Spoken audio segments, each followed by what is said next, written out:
एक गीध थे।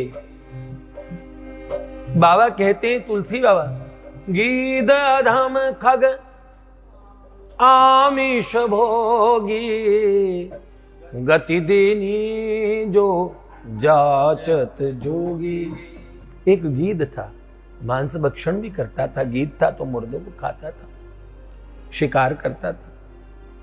पर वो आदि में, सृष्टि के आदि में प्रजापतियों ने जब सब सृष्टि प्रकट की, उसमें जो गीध सृष्टि थी वो आधे उपदेव थे, आधे प्रजापतियों से उत्पन्न थे, आधी पशु चेतना पंछी की।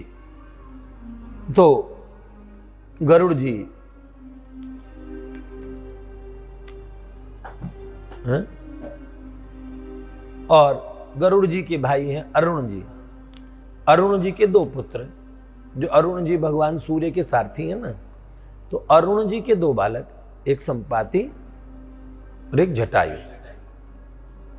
ये जटायु कैसे इतना प्यार करते थे ना ठाकुर जी से, कैसे थे? मांस खाते थे, कोई बात नहीं, चलिए गीध थे तो मांस खाएंगे, मनुष्य को तो मांस खाने को मना किया हुआ है। देखिए, एक बार तो दोनों भाई ये सूर्य मंडल तक चले गए थे। संपाति तो ओवर कॉन्फिडेंस में सूर्य भगवान की तरफ जाने लगे, पर भगवान का दुर्धर्ष तेज देखा तो जटायु पहले ही लौटाए, जलने से पहले, पर उनके पंख जल ही गए। हालांकि वो देव जाति, उपदेव देवता नहीं, उपदेव, एक उपदेव जाति होती है। यक्ष पूरे देवता नहीं, तो उपदेव होते, गंधर्व उपदेव होते हैं, जानते हैं ना। हम आपको कहें, राक्षस भी एक उपदेव जाति होती है, और यहां तक पिशाचों वगैरह को भी उपदेव ही कहा जाता है। दनु महारानी से कश्यप जी की पत्नी दनु से दानव हुए, दिति से दैत्य हुए, अदिति से, अरे सब सौतेले भाई हैं आपस में। आदित्य कहते हैं, अदिति से प्रकट हुए 12 आदित्य, भगवान इंद्र इनमें बड़े हैं, ठीक है। तो तब उपदेव होने पे भी तेजों में भगवान सूर्य का तेज बर्दाश्त नहीं कर पाए और जल गए थे, गिरे थे। संपाति ने बाद में सहायता भी की। जटायु और इतना प्रेम करते थे, हम क्या कहें। राजा दशरथ की एक बार बड़ी सहायता की।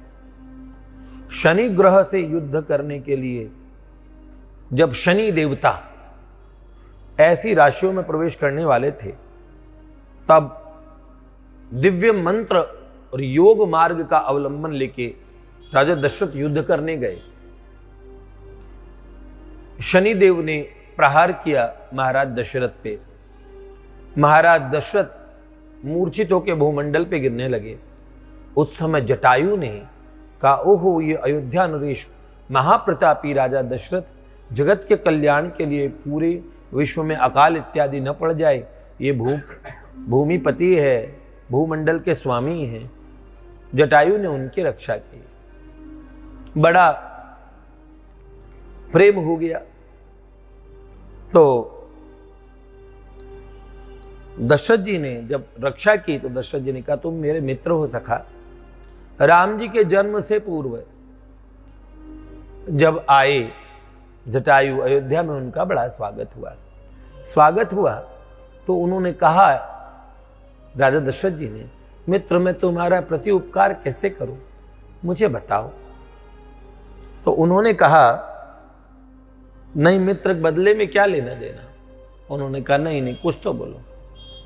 फिर उन्होंने बोला, चलो तुम्हारी जो इच्छा है। तो उन्होंने बोला, मेरा जो पहला पुत्र होगा वो तुम्हें दे दूंगा, तुम्हें सौंप दूंगा, बाकी बालक मेरे होंगे, तो तुम्हें पिता का सुख मिल जाएगा।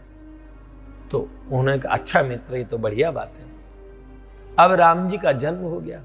अब आए भी तो कौन? राम आए, जो आनंद सिंधु सुख राशि सी करते त्रिलोकोपाल। जिनके लिए दशरथ राजा मर गए, प्राण छोड़ दिए, एक क्षण भी राम देत नहीं बनत गोसाई।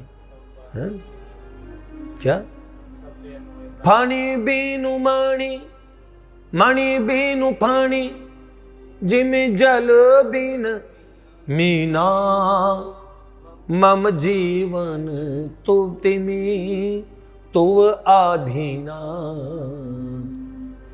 हे राम, हार रघुनंदन प्राण प्रीते, तुम बेन जेयत बहुत दिन बीते।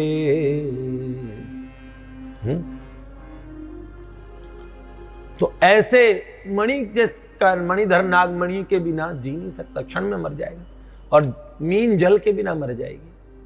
तो राम ऐसे तुम्हारे बिना मैं रह नहीं सकता। राम देत नहीं बनत गोसाई, ऐसे हो गए तो क्या राम जी को दे सकते थे? राम जी हो गए, जटायु आ गए। अब राजा दशरथ, रानियां सब, लेकिन वचन दिया था मित्र को। सब रानियां रोने लगी, राजा दशरथ के प्राण जा रहे थे। जटायु ने कहा, अच्छा ये राम है। इतने प्रसन्न हुए जटायु। कहा, बेटे तुम सदा प्रसन्न रहो। रघुनंदन इतने प्रसन्न हुए, इतने प्रसन्न हुए, राम जी को देख के ऐसे लगा मानो ब्रह्म समाधि में लीन हो गए। फिर सब हाहाकार मच गया कि जटायु उस बालक को ले जाएंगे। तब जटायु ने सबका रुदन देखा तो जटायु मुस्कुराए। उन्होंने कहा, राजन बालक बहुत छोटा है, आप पालन कर लो, इसको पाल, इसको अभी जब ये बड़ा हो जाए तब भेज देना। सबको जान में जान आई, राम हमारे पास ही रहेंगे। सब माताओं को, सब पूरी अयोध्या वासियों को बड़ा चैन मिला। और समय वो था जब राम जी को वनवास मिला, और जब पंचवटी में पहुंचे तो गीधराज नेत्रों के सामने थे। राम जी ने कहा, मैं दाशरथी राम, मैं रघुनंदन राम आपको प्रणाम करता हूँ। गीधराज आपके श्री चरणों में, और ये मेरी धर्म पत्नी सीता है, ये मेरा छोटा भाई सौमित्र लक्ष्मण है। प्रणाम किया तीनों ने। तुम चिरायु दीर्घायु हो रहो राघव।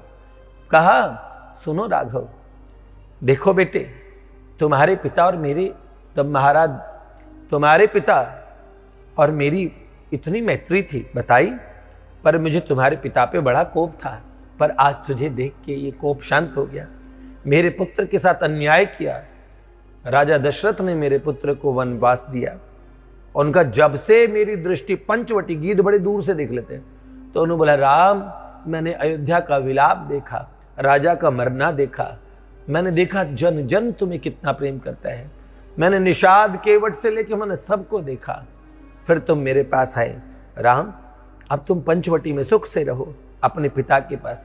राम जी ने पहली बार कहा, तात आप, मुझे आज लगा है कि मैं पितृहीन नहीं हूं, मेरे सर पे पिता का साया है, आप हमारे तात हैं, हमारे पिता हैं।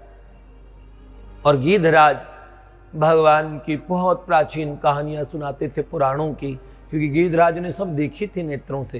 कभी देवासुर संग्राम की कथा, पंचवटी की, और जैसे ससुर का आदर करती थी भगवती वैदेही, थोड़ा घूंघट थोड़ा पल्लू करके सर झुका के सामने आती थी, प्रणाम करती थी।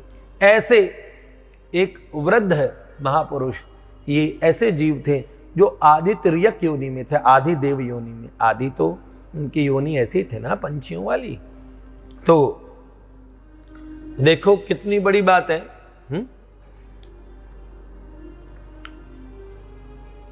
पुत्र वधू मैथिली को पुत्र प्रभु को जटायु ने माना था। पुत्र वधू मैथिली को पुत्र प्रभु को जटायु ने माना था। अब जानो,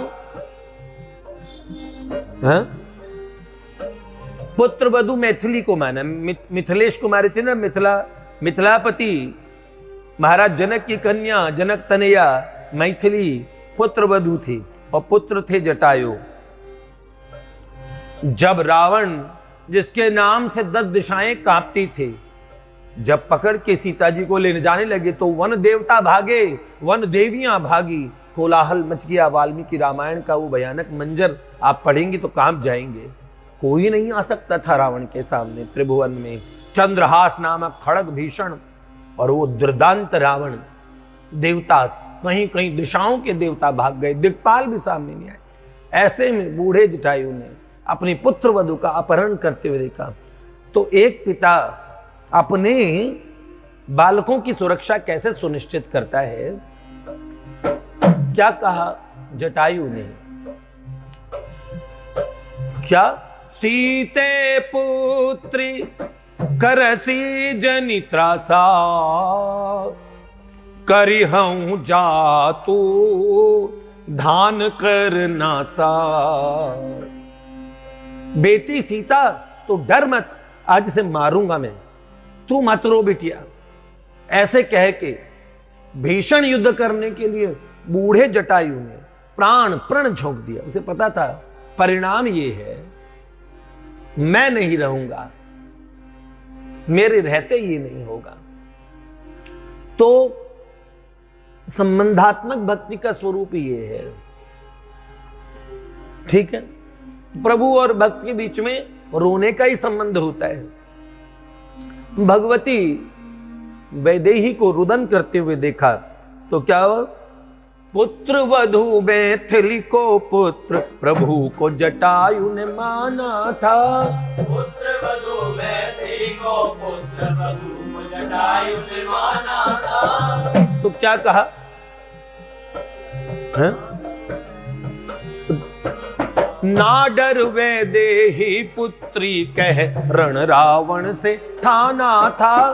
ना डर वैदेही पुत्री कह रण रावण से ठाना था। रण ठान लिया रावण से। और उसी समय क्या हुआ? परिणाम क्या हुआ? चंद्रहास खड्ग से उसके पंख काट दिए गए, खून से लथपथ गीध पड़ा है। भगवान ने देखा सब उजड़ चुका है जानकी को, और वो व्याध वो शिकारी हरण करके ले जा चुका है। और मार्ग में लथपथ गीधराज जब दिखे, राम जी आज तक इतना नहीं रोए, आज बहुत रोए। उन्होंने कहा आज मैं वास्तव में पितृहीन हो गया, पुनः पितृहीन हो गया। कहा मेरी जान तात कछुक दिन दीजे, तात श्री आप कुछ जिए। हाँ, ओहो हरिहर सुजस सुनाय, हाँ? जन्म सुफल करी। हरिहर भगवान नारायण के, भगवान महादेव के चरित्र सुनाइए।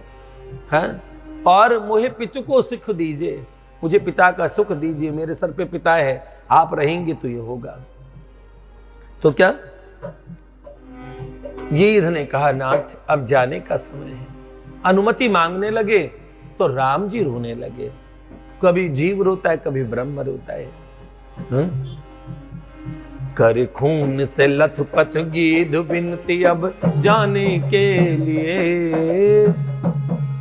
कर खून से लथपथ गीध बिनती अब जाने के लिए। रो पड़े रघुवर हातात ना कहो जाने के लिए। रो पड़े रघुवर हातात ना कहो जाने के लिए। रो पड़ता जब कोई जीव बुलाने के लिए। बुलाते ये प्रियतम भी से पाने। अकुलाते श्री कृष्ण स्वयं उसे पाने